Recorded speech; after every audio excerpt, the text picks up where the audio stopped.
para llegar al momento de Minsky, que se llama el concepto de deuda-deflación, que consiste en lo siguiente. Y esto pasó en el 2008 en la crisis de las viviendas, ¿no? Por eso todo el mundo también fue directo a esta parte de la enciclopedia económica. Las personas por lo general compran, por ejemplo, una casa a crédito, ¿no? En Argentina no podemos, pero en Estados Unidos compran las personas, es muy normal comprar una casa a crédito. Entonces, ¿qué hacen? Se endeudan. Pero ¿qué pasa? Cuando hay recesión económica, como dijimos recién, se van recortando las horas, hay menos ingresos. Entonces las personas, cuando en momento de crisis, bueno, tratan de priorizar primero el pago de la hipoteca y luego realizan el resto de los gastos, ¿no? Para consumo y van achicando. Pero en un momento que la crisis se va volviendo más fuerte, esta persona ya se queda sin empleo, entonces tiene ahorros. Los ahorros que hace, los gasta en pagar la hipoteca, ¿no? Trata de cuidar el hogar y la va estirando. Cuando se agasta el ahorro, esa persona se va a quedar sin empleo, sin ahorro, y obviamente que va a perder la casa porque no va a poder, no tiene con qué pagar la hipoteca. Entonces queda sin empleo, sin ahorro y sin vivienda. Pero antes de quedarse, disculpen, sin vivienda, lo que tiene que hacer es tratar de pagar algo de la hipoteca. Pero la casa la compró, supongan, a 100 millones de, a un número, ¿no? 100 millones de pesos, pero si la quiere vender, en un momento de crisis, si la quiere vender, el precio va a bajar. ¿Por qué? Porque no, en un momento de crisis no es que le pasa a uno, le está pasando al resto de las personas lo mismo.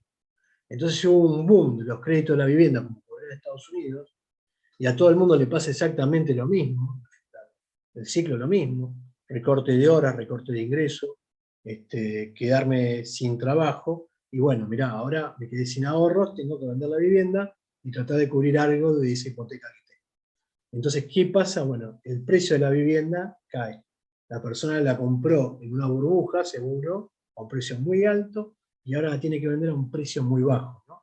¿Por qué? Porque cuando hay mucha oferta de algo, los precios de eso caen, ¿no? Sabemos todo. Si hay mucha oferta de este vaso, y bueno, el precio de este vaso va a bajar. Si hay poca oferta, el precio va a subir. Pero como ahora todo el mundo está sin ingresos, tiene que vender su vivienda, entonces hay muchas ofertas de casas, el precio de las casas cae. Y cuando quieren pagar esa deuda que tienen, solamente cubren una parte, no se van a cubrir todo. Por lo cual, ¿cuál es el proceso? La persona se queda sin trabajo, sin la vivienda y sin ahorro. Entonces, y con una deuda en las espaldas porque no la cubrió totalmente. Ese es el gran problema que tiene la economía estadounidense y en Europa por lo general también. En Argentina no lo tenemos porque no podemos comprar casa a crédito prácticamente. Pero eso es lo que ocurre. Entonces, ¿qué te genera eso? Bueno, ese es todo el proceso que se va generando hasta llegar al momento de Minsky, el momento en que todo el mundo sabe que la crisis está, pero que hay un descalce tal entre los ingresos y los egresos que provoca toda esa crisis financiera, ¿no?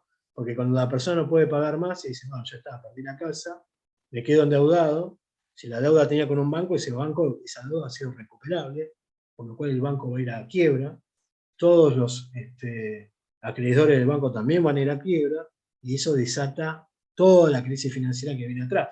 ¿Bien? Entonces, eso es lo que está pasando y esa es la foto y la evolución que le va mostrando a Plum. Mirá, lo que va pasando en la economía es este proceso, ¿no? Y no lo explica desde un punto de vista matemático, desde un punto de vista, yo le diría más social, bueno, mirá, una lógica de lo que va pasando y que se va entendiendo, bueno, de cómo se va desarrollando esa crisis financiera, que por ahí tiene mucha conceptualización teórica, ¿no? Esto de la paradoja del ahorro, del concepto de deuda-deflación, que fue elaborado en los años 60, 70, y que termina en esto que todos conocemos ahora como el momento de Mickey, el momento en que va a ocurrir la crisis en que nadie puede parar. Bueno, una vez explicado eso que dice Krugman Amazonas, bueno, mirá, acá el que tiene que retomar el aposto, digamos, en Estados Unidos y en Europa, es básicamente el gobierno nacional y empezar nuevamente a ejercer el gasto público, ¿no? Empezar a reactivar la economía vía gasto público, vía inversión pública, porque es lo que aprendimos de la crisis del 30. ¿No? Entonces, la crisis ocurrió en el 2008, hasta el día de hoy, que lo escribe de vuelta, ¿no? En el 2011, 2012, han pasado ya varios años, y todavía seguimos inmersos en esta depresión, ¿no? Entonces lo que va a estar pidiendo y justificando es esto. Bueno, acabemos ya con esta crisis, ya sabemos cómo salir, no podemos estar perdiendo más tiempo en esto. Si se pierde tiempo es porque hay alguno que está siendo beneficiado y eso hay que cambiarlo, ¿no?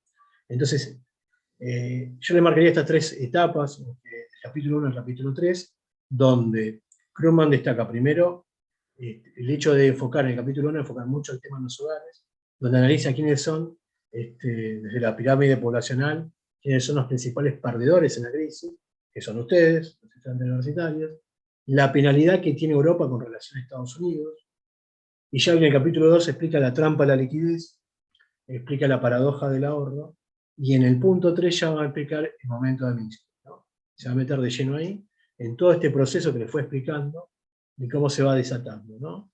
Desde la paradoja del ahorro, desde el hecho de que las personas están endeudadas, desde el proceso de deuda-deflación, todo va ocurriendo en un momento, y hay un punto en que todos conocen, las autoridades monetarias, todos saben que la crisis va a ocurrir y que nadie de alguna manera la puede parar, ¿no? Y la pregunta sería, bueno, ¿cómo estamos en Argentina? ¿Estamos en un momento de Minsk? ¿A ustedes qué les parece? Sí. Y estamos ahí, ¿no? Bueno, varias veces hemos estado, y bueno, da la sensación de que estamos en eso. Así que bueno, creo que sirve bastante el libro de Krugman para ir pensando, ¿no? Por ahí, lo que piensa Krugman respecto al gasto público, bueno, habría que repensar en Argentina si es por ese lado.